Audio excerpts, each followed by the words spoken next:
Hey, it's Mike from Fantasy Genius. I built this Super Bowl Squares live board to track your Squares pool. The best thing about it is the live updates that happen. So I'm going to come down here and just make some random updates.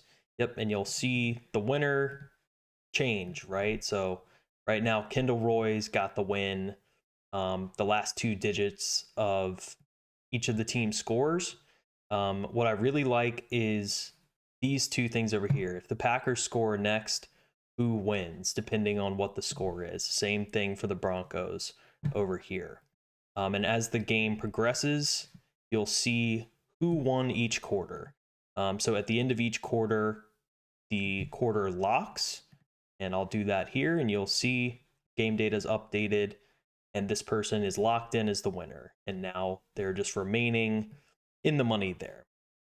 So this is super great to organize your grids, and you can see who all is playing here. Okay, so how do you create your grid?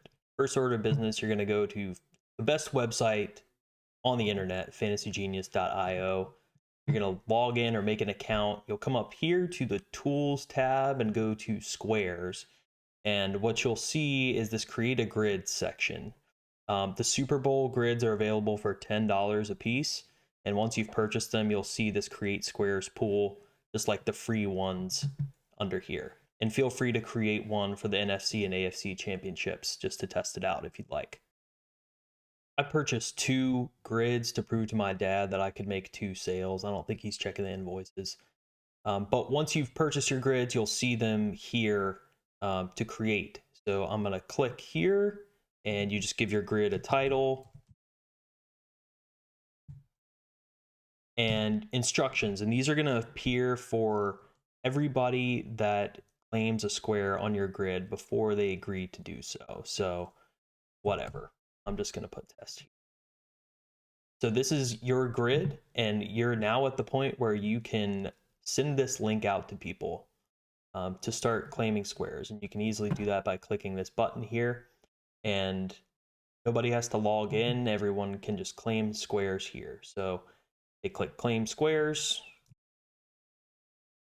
I'll just pick a random name here that's going to buy 3 squares. They click on claim squares, and now they get to decide, if they're one of those crazy people that wants to go all in one column, they're free to do that. And boom, done. And so one of the key things that you can do as a grid manager is kind of deal with all the people here in your grid. So I'm going to actually go back to one grid I created earlier that's just test data, and I'll show you how this can be useful. So let's say that you have instructions that people have to meet for your grid. You can kind of keep track of those folks here. So let's say I want to kick Leslie Knope out because she's a nerd. I can either kind of keep track of this approval tag here, or if I want to delete her out of here, you can see she's got some squares up here. I can just delete, and those are immediately available. So the next time someone comes to this page, her squares are available to claim. That's really it. So once the game starts, the same link will look like this. You'll have the live leaderboard, and all the updates are handled automatically. And one key thing is that the numbers are generated randomly. They're different for every board, and nobody can see that, including the grid owner. So that should hopefully get you out ahead of any accusations of cheating. And yeah, just one more time for the live updates. So, if for instance Terrell Davis were to run in a game sealing touchdown, that's what would happen. You see the score update there. Kendall Roy's in the money. And at this point, I can go ahead and lock the fourth quarter. Broncos have won the Super Bowl. You love to see it. So that's it. $10 a grid. I think it's hopefully worth it. And let me know what you think. The other thing I want to talk about is this insane article I wrote last year, which is the ultimate guide to Super Bowl squares. I went into an immense amount of detail about the different performances of squares in the grid. And unfortunately, my conclusion was, if you have the squares 5 and 2, like you're totally screwed.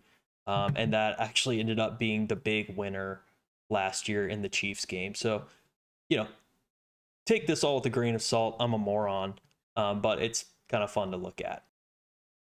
And while you're here, if you play fantasy football and have a league on either ESPN, Sleeper, or Yahoo, you can sync your league on Fantasy Genius, which is the main thing that we do.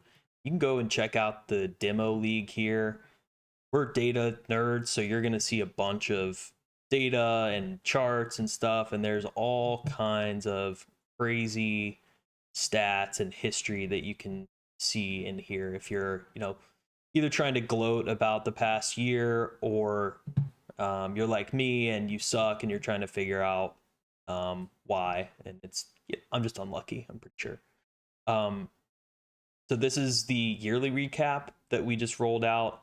This has been really fun to look at for our league, and again, really rich on the data side. And we try to come up with some kind of silly things to put in here for awards that are fun for you and your league mates to look at. So give that a look. And there's also other tools on the site like Trade Raider, where you can post fantasy football trades. So fantasy football is really the bread and butter here, but we do like doing this squares thing every year as well. So check out the site. Hope you enjoy it, and let me know what you think.